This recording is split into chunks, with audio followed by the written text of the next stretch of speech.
Hi everybody, welcome back to my channel. Today I am here with my November Amazon haul.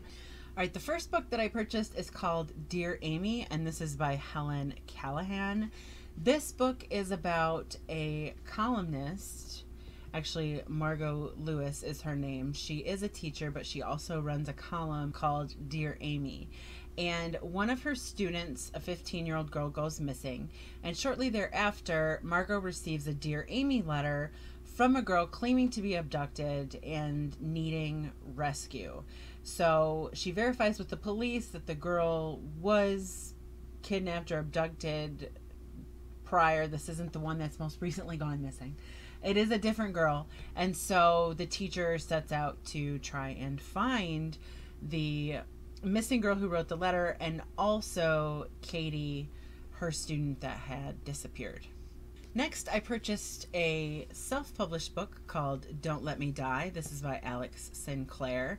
And this is the story of Emma, who finds herself in a precarious situation. Somehow, a killer is able to hold Emma and her family hostage at gunpoint. She has to decide between her husband and son which one to save. The gunman claims he's going to kill one of them. So that's the event. I believe that the story mostly takes place in the future, and throughout the narrative, the reader has to try and guess, based on Emma's life and her psychological state, which one she ended up choosing. The next book that I picked up, I bought it because I'm dumb. So in my October Amazon haul, you'll remember me talking about Red Right Hand by Chris Holm, and I purchased that book. I don't know if I overlooked it or if Amazon didn't make it completely clear at the time, but that was a book two. And so, you know, a lot of my viewers were kind enough to comment and say, hey, you're dumb. No, I'm just kidding. And say, hey, I don't know if you know this, but that's a book too. And I'm like, yeah, okay. So anyways, I went ahead and got The Killing Kind. This is book one. And these are books that feature the hitman, Michael Hendricks. So this is the story of how Michael Hendricks got involved in being a hitman and what led to him being a hitman of only hitmen. He only kills other killers, so to speak. So I'll read this one first. How about that? The next book that I picked up, it's called The Devil Walks in Mattingly, and this is by Bill Coffey. This is the story of three people who've been harboring a horrible secret for a couple of decades at least. They, as young people, were somehow linked to or involved in the death of another boy, and the police ruled his death a suicide, but these three know differently. They know that he was murdered. And so this is about the moment of truth, pretty much. One of those three ends up being the sheriff of the town, married to another one of the three, and the third ends up like living a very reclusive life in the middle of the woods, and somebody knows the truth. The next book that I purchased is called Center of Gravity. This is by Laura McNeil. I also recently saw this on Book Outlet. It's a domestic thriller. It's the story of a woman who marries a man with a small boy, and they end up having another son. And slowly over time, the husband reveals that he is not at all who she thought he was. And before long, he's filing for divorce from her and demanding full custody of their children. And this is the story of how she fights to get to the bottom of her husband's history and find out exactly what he is and who he's hiding, or who he is and what he's hiding, in order to save and keep her children. This next book is called What Was Mine, and this is by Helen Klein Ross. And it's the story of a woman who kidnaps a baby one day and raises the child as her own for over 2 decades without anybody finding out her secret. And so the story follows the kidnapper, the child, and the child's birth mother through all of the subsequent events that arise from that one split decision. I thought it immediately appealed to me as one of those stories where our main character is has done something horrible, and I'm interested to find out how the book will map my judgments of her, or where the book will lead my sympathies, so to speak. So it just sounds fascinating, and I'm super excited to read it. This is another self-published book that I picked up. It's called The Revelation Room, and this is by Mark Tilbury.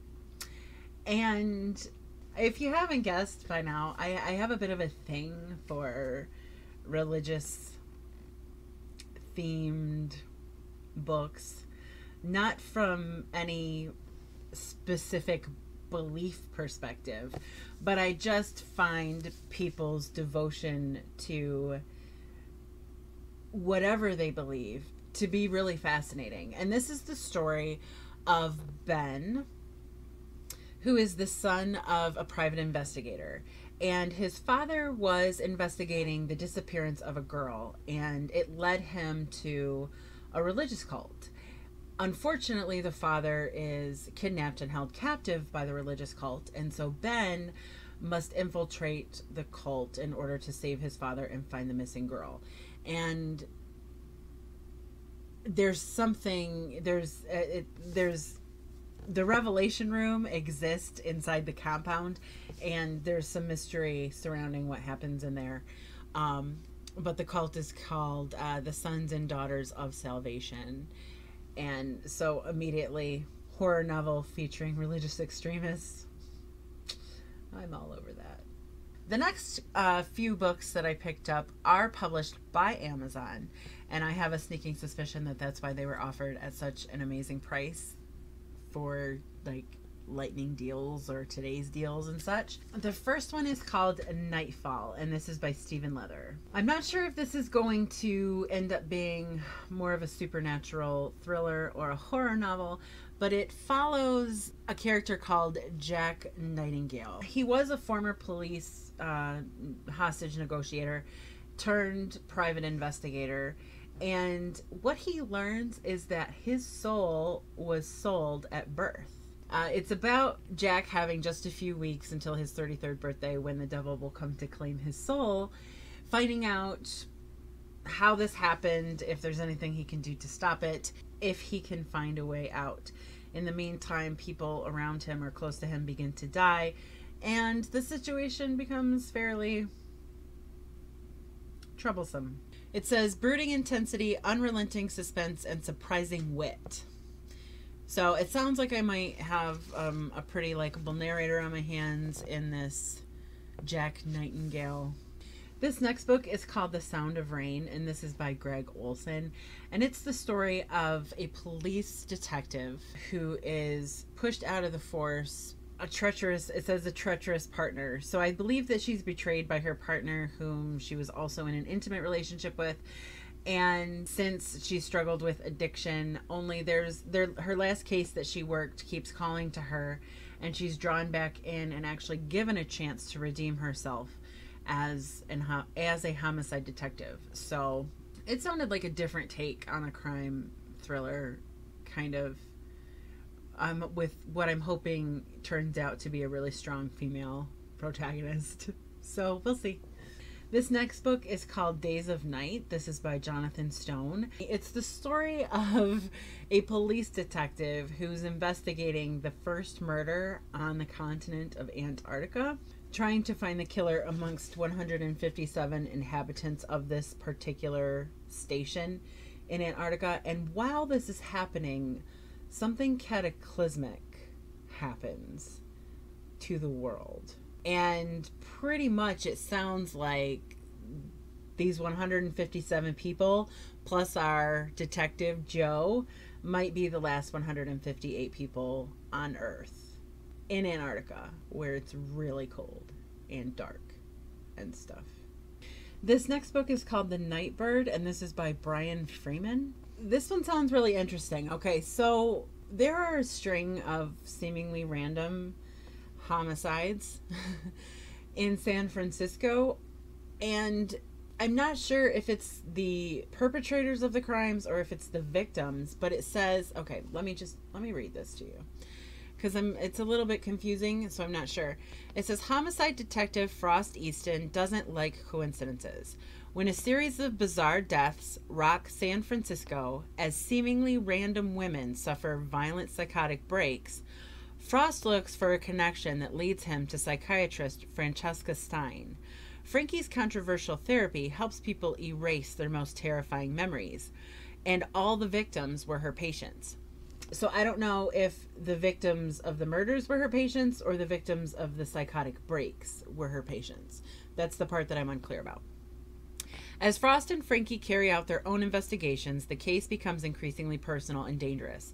Long-submerged secrets surface as someone called the Nightbird taunts the pair with cryptic messages pertaining to the deaths. Soon, Frankie is forced to confront strange gaps in her own memory, and Frost faces a killer who knows the detective's worst fears. As the body count rises and the Nightbird circles ever closer, a dedicated cop and a brilliant doctor race to solve the puzzle before a cunning killer claims another victim. So we're dealing with a serial killer-ish thriller. But the element about erasing someone's most terrifying memory is, of course, what I found the most interesting about it. So the last book that I have to talk to you about is called The Devil's Daughter, and this is by Katie Robert. And this is the story of an FBI agent named Eden, whose mother is a cult leader. So here we go with that theme again. Katie is called back to her hometown because bodies have been discovered bearing the tattooed mark of her mother's followers. And so Katie is investigating these murders. This is obviously also a thriller, but it is probably going to be a romantic thriller or romantic suspense, just because it was published by Amazon's romance imprint. But anyway, there's a sheriff in her hometown who's going to be helping her. So that's it. Those are the books that I've purchased in the month of November from Amazon. I will leave them linked down below for you guys to check out if you're interested.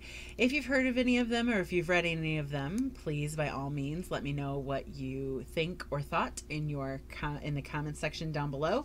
Thank you so much for watching, and I will see you all very soon.